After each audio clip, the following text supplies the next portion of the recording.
The candidates tournament has started in Madrid. Today I'm going to go through all the players and show you a game from the first round. There has been, when this video was recorded, there have been played 2 rounds. My take on the candidate is it's a very interesting tournament. I think only 3 players can win. I think Carlsen is being a nasty ghost to this tournament by claiming he will not play if Fioruccia does not win. So what's to think of that? And isn't it a bit narcissistic to say that, okay, I will beat anybody else but Fioruccia easily, so I don't care? It's not enough, in my opinion, not enough respect for the World Championship title and the world of chess. There's always following who's number 1, who is the best. And it's very difficult to imagine that Carlsen goes on a hunt to get 2,900 without being world champion, just giving up the title. And if he's going to give up the title, give it up now, Magnus. Okay, this was a little rant on that one. Ding Liren started by losing with white to Ian Nepomniachtchi, and he's the highest rated player in the tournament, and he has been doing very well up to this tournament, but by playing weaker opponents, because he needed to play a lot of games to be active and thereby eligible to play in the tournament. And I think last time he got up to a horrible start, and this time as well. And to be honest, even though he looks so cool and calm and collected, I think Ding is extremely nervous in the early rounds. He has to settle into the tournaments, and he didn't do that in this tournament. But I still think, even though he lost the game and he got half out of 2, I still think he's one of the players who can win the tournament. They have to play 14 rounds. It's a lot, and Ding Liren will grow into his usual iron self as we progress along the way in this tournament. So I think Ding is still among the favorites, but not the top favorite. That's probably Caruana. He won in the first round, and maybe he is back. It'll be very interesting to see. It's a little bit like all the players who faced Carlsen. They managed to sort of squeeze the last drop out of their talent to get up to a level where they could challenge Carlsen, and then it was too much, and they sort of fell down. I had this feeling with Kayakin, I had the feeling with Caruana, and also with Nepomniachtchi, who I don't think will win the tournament. And it's, by the way, it's weird that he's sitting there with the FIDE flag and stuff. I don't really get it. It's kind of interesting. But of course, Caruana is probably the favorite at the moment. And then there's Fioruccia, and I think, to be honest, he got up to a fantastic start because he had black in 2 games, and he was probably losing in both games, and he managed to draw. And so 1 out of 2 is not a fantastic start, but it shows him that will give him a lot of confidence, because he didn't lose these games, and he's new to this kind of level, this kind of tension. He's the new boy on the scene, and if he can withstand that pressure, then I think he will be very dangerous because he will get some wins. And I don't think it will be a huge plus score that's necessary to win the candidates. So I think Fioruccia is very interesting. I don't know if there is any dark horses. Probably Duda and Nakamura. If Nakamura get very inspired, it was fun to see him trying to use his mouse during the game. He won yesterday against Rajabov. I don't believe at all in Rajabov. He does not seem to have the ambitions to play on this level. Already when he said he was not going to play due to COVID last time, I said, okay, his career is over. It's amazing that he must have extremely a lot of talent, because it doesn't seem to work that much, and to be able to still play on this level and win the World Cup and stuff like that. Anyway, let's get into this game. By the way, it was interesting to see that apparently Rapport does not have great technique. Something to think about, because he's of course a brilliant attacking player. Anyway, Ding Liren was white against Nepomniachtchi, and Ding likes to play c4. He goes sometimes d4, sometimes e4, but he seems to like c4 at the moment, the English opening. d3 is sort of saying that, okay, I would like to play an accelerated dragon. I would not like to play the old knight f6, knight blah, blah, blah, and bishop b4 stuff. And here, black, of course, have many options. If you're a wild player, you can play h5. Actually, it's not impossible, but I think Nepomniachtchi probably prepared this a long time ago. It makes a lot of sense. The d6 system does not have a great reputation against c3 Sicilian, so why not play it with reverse colors? And this is, by the way, of course you can play bishop d2, but then d5, and then what? So this makes sense, and this is what they play. And here black takes back with the queen and attacks the knight. And due to the g3 pawn, you often white would go something like this and push the queen, but with the pawn here, then this square looks kind of dodgy, right? So having played d3, e3 loses its meaning. So he goes back. This has all been played before many times, and black goes here. He's keeping this up. Sorry, oh, that was a lot of mistakes in one false mouse click.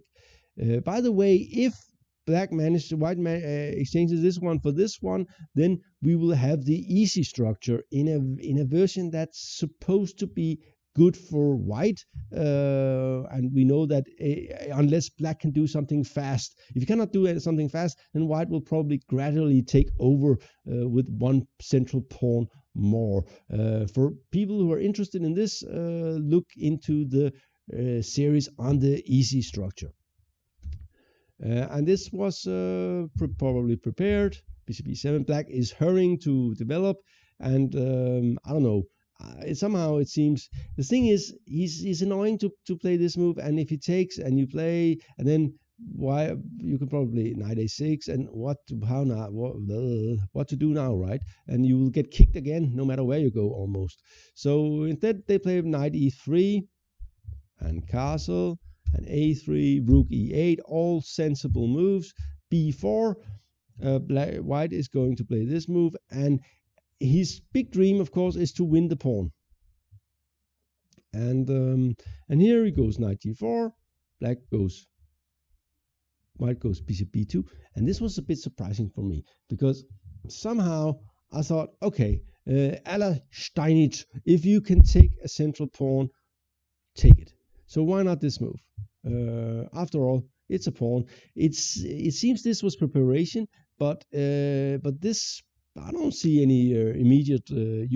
Black will get compensation on with a lot of pressure on these. The queen will go here and so on, but I don't see any smoking gun. To be honest, Black will probably play bishop f6, something like this, or something like this, right?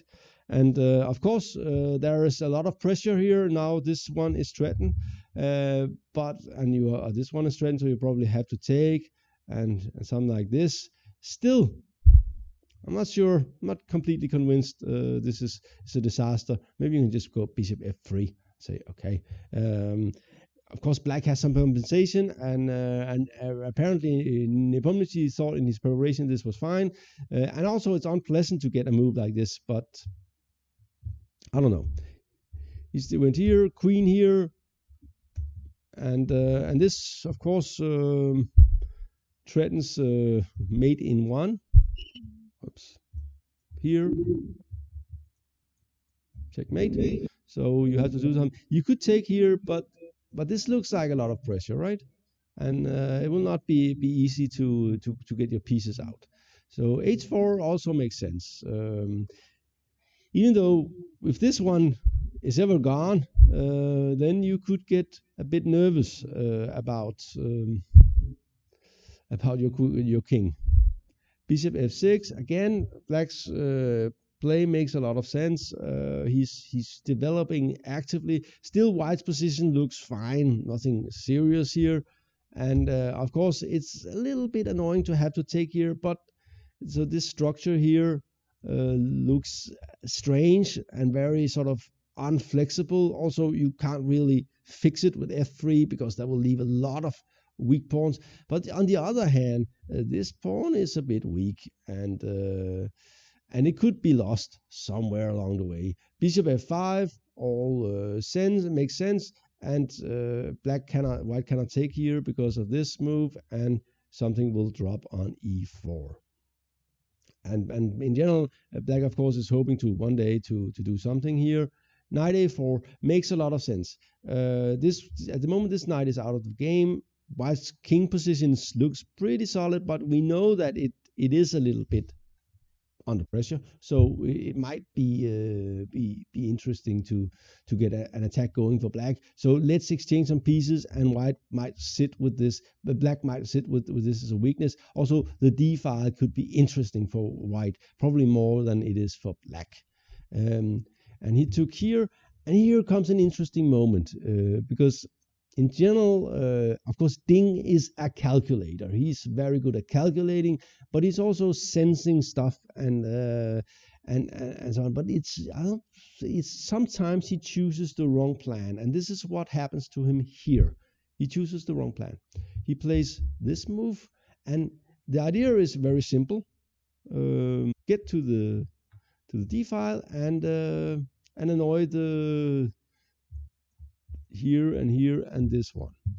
The problem is that it's not going to happen, because black would put a knight here and a rook here, and white will have no scope for the pieces.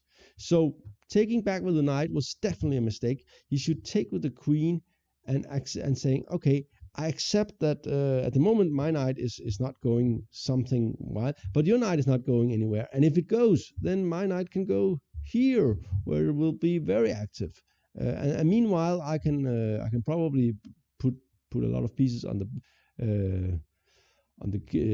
d file, and this queen is active, and if one rook exchange, it can go somewhere interesting and funny. So queen takes b2 seems to be at least equal for white. I'm not sure which color I would prefer, but I would not be unhappy with white here. For sure. After this move, something really starts to go wrong quickly. So black gets the knight back, hurries toward the king side, and probably this move was missed by Ding Liren. It's sort of a multifunctional move. You get to cover the square, you get to be ready to swing to this side, and you can also get ready to put more cover here, and it all feels very, very nice to have this move here. Notice that the knight is very far from the rook, so it cannot annoy it. There's nothing. This bishop is at the moment just sitting here, so very nice move. Also, it covers here. When if black goes something like white goes something like this, then and black later on will play the d pawn. Maybe he should do that, but he's also a little bit afraid of something coming here, and this is very clumsy, so making it very difficult to escape with the king, which we will see in the game. He goes here, knight here. Now that was so black is starting to coordinate much better than white, and white is trying to improve his coordination. Nice little move, h6. Getting ready to play d5. Black has time, and also it prevents anything from happening here. Queen there, rook ae8, overprotecting this pawn. If you have not watched the video on overprotecting here in GM Talks, I suggest you do that. I think it's maybe the best video on this channel. Anyway, for a lot of players, it will change a lot on how they think about overprotecting and so on. And here, I think white realized that he's in serious trouble. g5 is coming. Oops, I had to get an arrow there. And if you take, then the rook will swing this way. We see this great multifunctional rook. And to be honest, I don't see any defense, and he he was getting also tied with this structure here, so he made this weird move. And what's the point behind this move? Because it looks like it accelerates black's attack, but and it does actually, because the white's idea is pretty cool. The idea is after on d5 you go rook h1, and on this one you will just go here and saying, okay, but even if after a move like this, white is in trouble. He's much worse here for sure. Black is better on all sides of the board, but of course it's not losing right away, and we might get to play something like this and king here and hope something, but there can come a knight here, so it's not that great. And yeah, king h2, but white puts in this little nasty move. Black puts in this little nasty move here, and if now white goes something like this, and you go d5, then you don't really want to go this, because you're losing the pawn on e2. So king on h2 looks ridiculous. So he went here, went for some sort of counterattack. It looks awfully slow, and the knight will not join the defense anytime soon. Black goes rook f6, and I think a guy like Nepomniachtchi, and I think of course Ding is losing now, and he knows it, and I think a guy like Nepomniachtchi, he's very good now.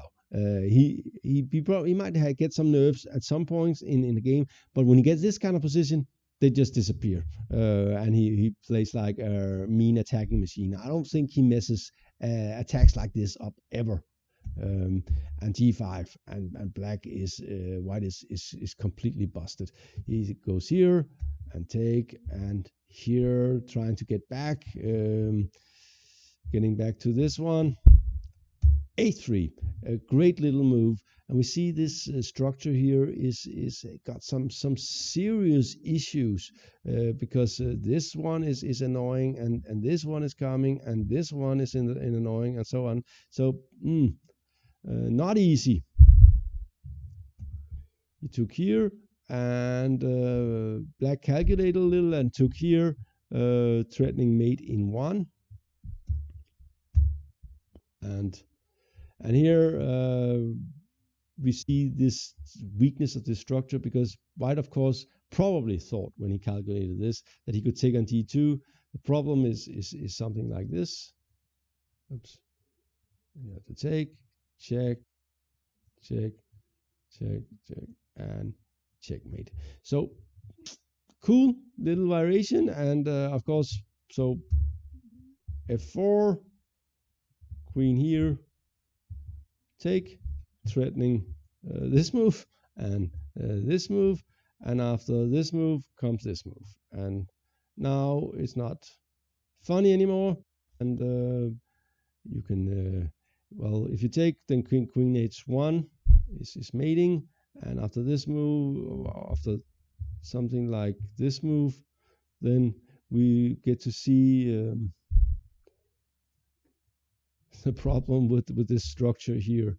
So I think Ding played way below his usual standard here, and by the way, a great game by Nepomniachtchi.